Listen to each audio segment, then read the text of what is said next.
Welcome to Awkwardish. My name is Ruby, and I'm a blogger, and podcaster who focuses on mental health, substance abuse, domestic violence, and pretty much anything under the sun. Thank you so much for joining me today. Let's get started.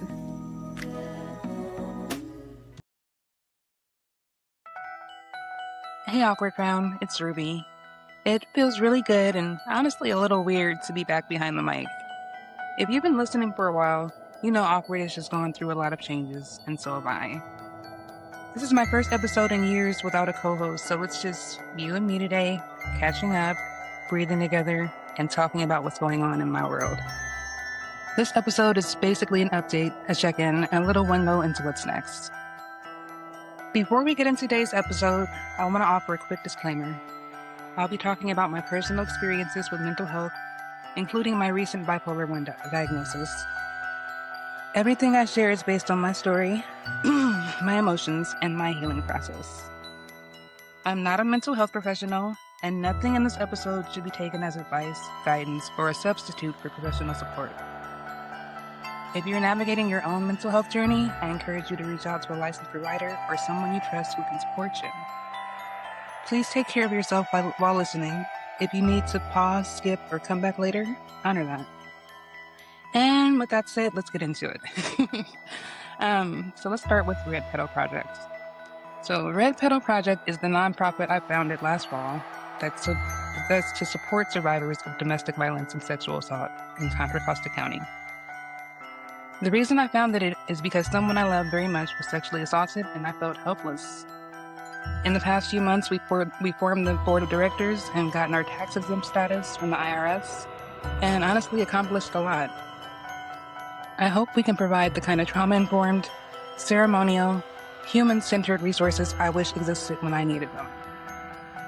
There have been moments of deep pride and moments where I've questioned everything, but the mission keeps pulling me forward. And in terms of what's next with that, we're working on securing funding and getting closer to launching the helpline, community outreach, and creating more resources for people who need gentle, grounded support. Okay, and shifting gears a bit, one of the biggest changes in my personal life has been getting diagnosed with bipolar 1. This isn't something I'm sharing for advice or education, it's just my story. For a long time, I knew something was off. I had these intense highs, these deep crashes, usually where I wanted to harm myself. And this feeling that I was like trying to outrun myself. But I thought it was normal. I thought it was just who I was. I never made the connection that those highs were mania. I just kind of saw it as a break from the depression because I was misdiagnosed with major depressive disorder. I almost called it its own name for decades. So I saw these highs as like a break from that. I was thinking, okay, this is maybe how it feels to be normal. A lot of times I was artistically inspired. So, I just described it as these strokes of inspiration. But those periods started lasting longer and longer until this past December, I had a manic episode that lasted for 3 weeks. And I was, in hindsight, I was acting crazier and crazier. I was starting all these projects and I was hardly sleeping. And then on December 18th, I tried to take my life. I took a bunch of Xanax and chased it with some tequila. And luckily, I was also texting my family at the same time. They knew something was off. I think I even texted my oldest daughter and said goodbye or something. And she said, I'm sorry, I'm going to have to 5115. And she wasn't here, but she made the call. I do not remember the ambulance coming. I do not remember the first 8 hours that I was at the hospital. I guess Kaiser has a room in the back where they keep people for psych emergencies. I guess I got there around 2. And the next thing I remember was around 10 p.m.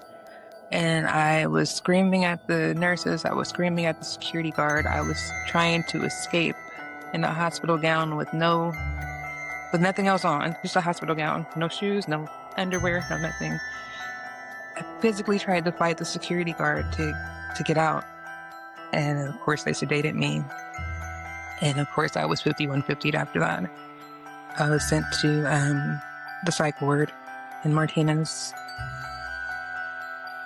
And that was really rough. The psych ward was nothing like what I thought it would be. But the one good thing that came of that was that they figured out what was going on, not just based on my behavior, but based on what I was telling them. And I really didn't want to tell them anything. And they got me on lithium on my second day there, I believe. And I had no idea lithium works that quickly. By my third day, I was thinking more clearly. By my fourth day, I realized I don't remember ever feeling stable, because that was my first time feeling stable, like mentally stable, without feeling too high or too low.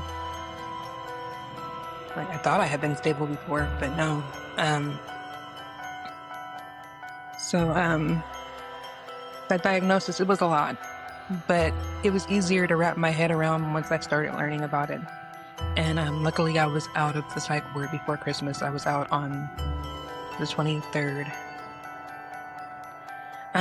So this diagnosis did change my life. It helped me understand so many moments in my past that I used to blame myself for. It gave me language for things I didn't know how to explain. And I'm still learning what it means for me, how to pace myself, how to rest, how to honor my limits without feeling like I'm failing. And I want to be really clear here. I'm not here to give advice.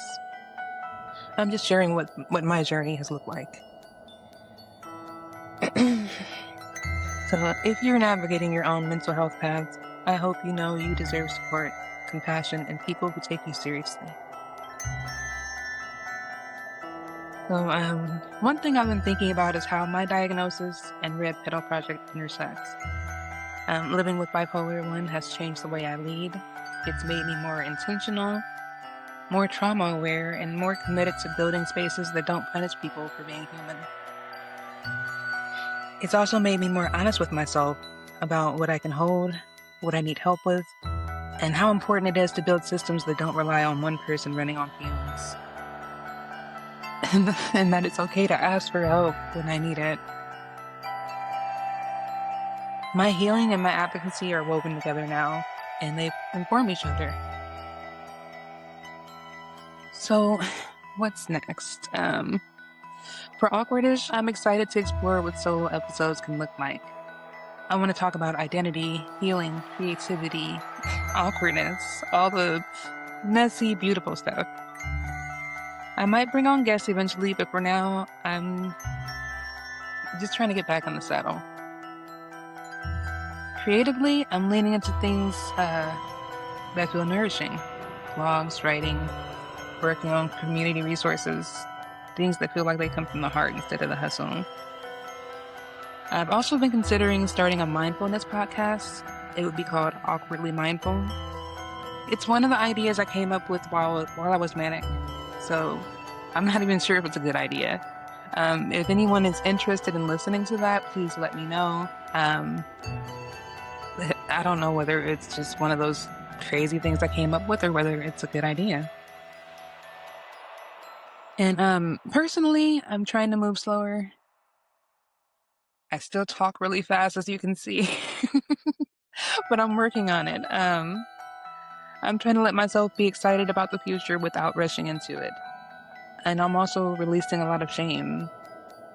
I'm calling in softness, stability, and joy. So, yeah, I should have warned y'all that this would be a quick one.